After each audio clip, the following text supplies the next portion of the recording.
Provável que nesse ponto da sua vida você seja um jogador assíduo de Elden Ring que está apenas consumindo mais um conteúdo relacionado ao jogo, ou que você seja uma pessoa que está pensando em comprá-lo.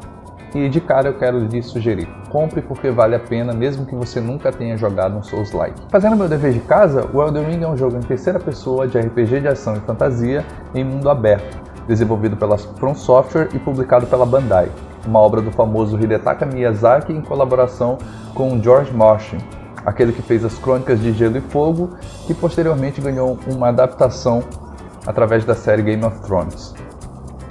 E, bom, no jogo você é colocado numa história que já está em andamento, então pode ser um pouco difícil compreender tudo. Imagina a história do Capitão América, da Marvel, que a gente conhece. Ele vive num passado, e aí então ele é congelado e depois ele acorda no futuro sem entender nada que está acontecendo, mas diferente do Capitão América, você não tem alguém que vai lhe explicar o que está acontecendo diretamente no jogo. Você precisa ler bastante conteúdo que é nos apresentado no jogo, ou existe também uma forma alternativa de você consumir, de você entender essa obra, que foi a forma como eu fiz. Você joga o Elden Ring pelo gameplay e você procura entender o que está acontecendo no jogo fora do jogo. Isso eu digo consumindo conteúdos no YouTube através de canais que exploram bem a lore do jogo. E eu queria lhe recomendar que você consumisse bastante, sem medo de estar perdendo algo especificamente no jogo. O jogo ele tem uma gameplay bacana, mas se você nunca jogou um Souls-like como eu, se você não sabe bem como funciona, não se limite e consuma o conteúdo de terceiros na internet. Vá atrás. Eu perdi as contas da quantidade de vezes que eu assisti o vídeo do Zangado falando sobre a história do jogo, o vídeo dele de Vale ou Não a Pena Jogar. Ele faz ali um contexto, ele explica um pouco do início da história. E aí, conforme eu fui progredindo, eu fui procurando mais conteúdo, explicando a história do Elden Ring, tendo em vista sempre a parte que eu estava jogando para não passar daquilo ali. Eu acompanhava a história até no ponto onde eu estava jogando. Então jogue pela gameplay e procure entender o jogo fora do jogo. E por mais que o foco do jogo não seja em deixar explícito a história para você do que está acontecendo, quando acontece uma cutscene de algo relacionado à história, nossa, é algo épico, é algo fenomenal. E um exemplo disso é a Batalha da Malenia contra o General Radahn.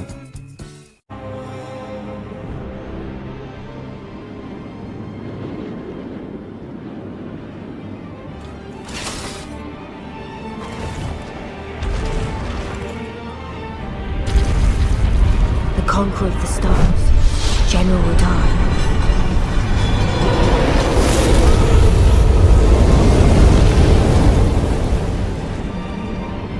And the blade of Mikkel and Melania the Seventh. These two were the mightiest to remain, and locked horns in combat.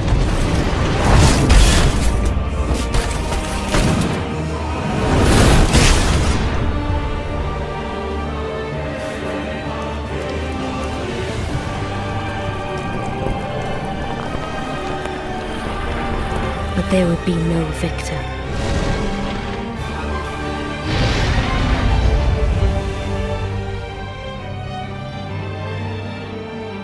Mas eu quero recomendar para vocês também 2 vídeos do Felipe Ramos, onde ele explica como funcionam as mecânicas básicas do jogo e depois ele faz um vídeo dizendo como começar bem no jogo. Eu vou deixar o card aqui em algum lugar. E, bom, como eu joguei as primeiras 15 horas mais ou menos, eu me introduzi ao jogo sem olhar nada na internet.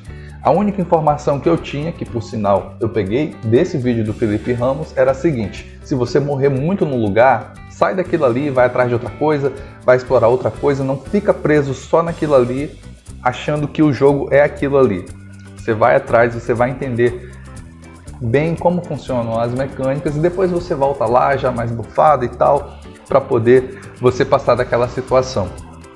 Mas após as minhas 15 horas, eu fui atrás então do segundo vídeo do Felipe Ramos, que é a minha recomendação, quando ele fala de como começar bem no jogo. E aí ele explica lá bem detalhado onde a gente tem que ir, o que a gente tem que fazer para a gente ter uma arma bacana. São 2 tipos de arma que ele apresenta e tal. E aí eu recomendo que você assista o vídeo. Você pode assistir, não tem spoilers do jogo nem nada e tal, você não perde nada, aliás, você só ganha.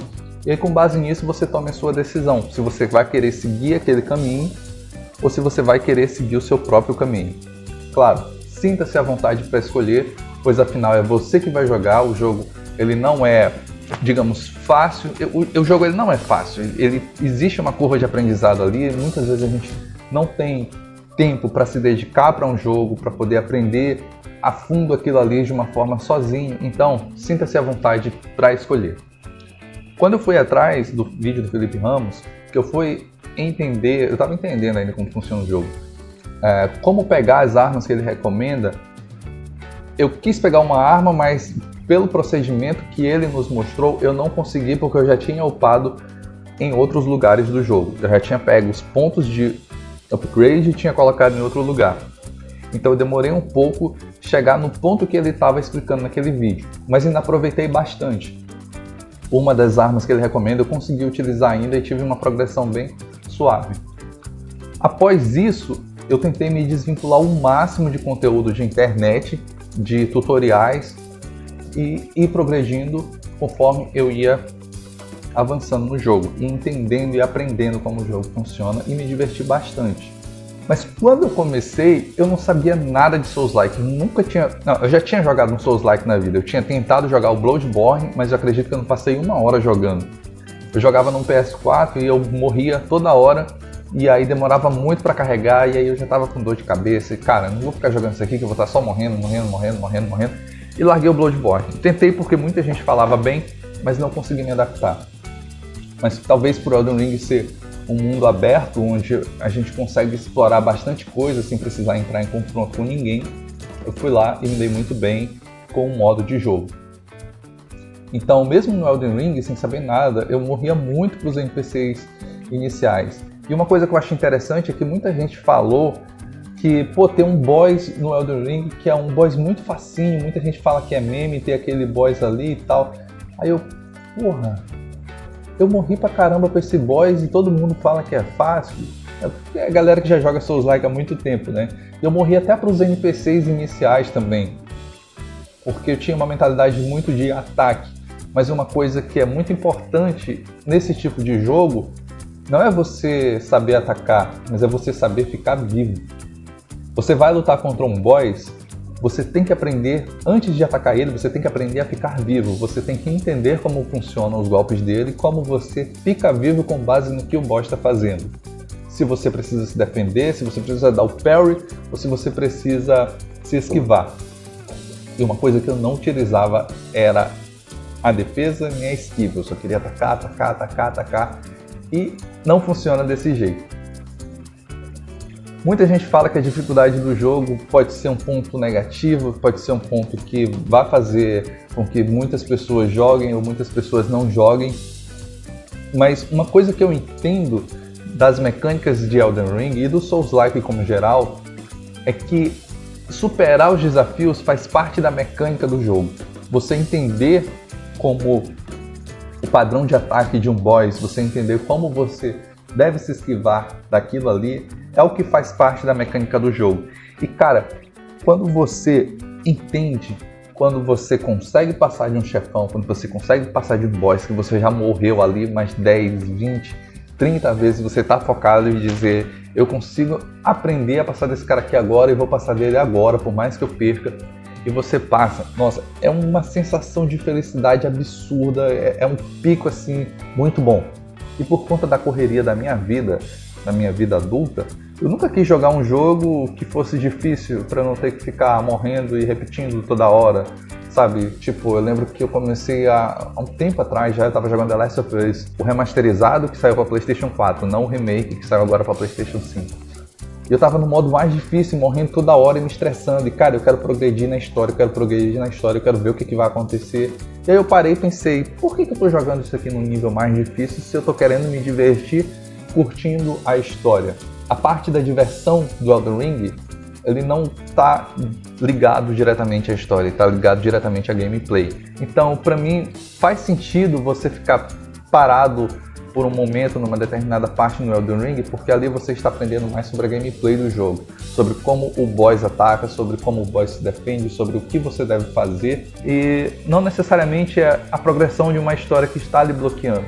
Pode ser que você jogue o jogo sem ler nada, sem acompanhar nada, você se divirta pra caramba, chegue no final, zere e não entenda nada do que está acontecendo. Mas mesmo assim, ainda é uma experiência muito boa. Mas se você quer aproveitar aquilo ali por completo, vá atrás, pesquise, mesmo no jogo, mesmo na internet, mesmo no YouTube, e vá atrás. E Elden Ring tem uma DLC no forno que ainda não foi anunciada, ou melhor, a gente ainda não viu essa DLC, existe um atraso nela. E um comentário bacana, uma coisa que eu vejo a respeito disso, é que o Elden Ring ele não foi um jogo criado com o objetivo de eu vou criar esse jogo e depois eu lanço 300 DLCs para poder lucrar mais em cima. Uma coisa que é muito comum as empresas fazerem. Na verdade, elas fazem o jogo já pensando em lançar posteriormente um monte de DLC. Mas não, o Elden Ring é um jogo bom, é um jogo completo, que você se diverte pra caramba pela gameplay em si, né? E aí, com o sucesso que foi o jogo, com os fãs pedindo mais, eu entendo que a empresa viu e disse: nós temos que lançar uma DLC. E o atraso é um indicativo de que ela não estava nos planos da empresa e também é um indicativo que eles estão fazendo algo tão bom quanto foi o jogo. São DLCs como a gente tem, por exemplo, em The Witcher 3, que é um complemento para um jogo, não é como se fosse um jogo, é como se a gente estivesse comprando a metade do jogo. Isso para mim é um ponto super positivo em Elden Ring, é um ponto positivo na From Software também. É importante lembrar que Elden Ring é um jogo de geração passada. Então existe também um debate de, poxa, a geração passada está atrasando a geração atual e tal. Mas não, cara, você veja que na geração passada, nos jogos de geração passada, a gente já tinha, as empresas já conseguiam entregar jogos com conteúdo muito bom, sem que ninguém reclamasse, porque o que falta pra gente hoje não é gráfico. O que falta pra gente hoje é comprometimento e determinação para as empresas fazerem um jogo sério, que respeite nós, consumidores, para que a gente possa se divertir sem sentir que a gente está sendo enganado por uma empresa que só quer saber do nosso dinheiro. E eu entendo que Elden Ring pode ser um jogo difícil, pelo menos à primeira vista, você pode talvez ter medo, mas esses são os motivos que me levam a dar o meu biscoito para o Elden Ring. E por mais que seja um jogo difícil, o que eu sei que não é difícil é você deixar o seu like e a sua inscrição no meu canal. Estou começando agora e, cara, cada pessoa, cada like, cada comentário aqui conta pra caramba pra mim, me incentiva pra caramba pra continuar com esse trabalho. E eu quero criar aqui uma comunidade onde as pessoas possam conversar tranquilamente, falar sobre jogos. Então, por favor, comentem, me digam a opinião de vocês, o que vocês acharam sobre esse vídeo, de que forma eu posso melhorar, de que forma a gente pode estar construindo uma comunidade mais unida e se divertindo pra caramba também jogando jogos de videogame. Um abraço.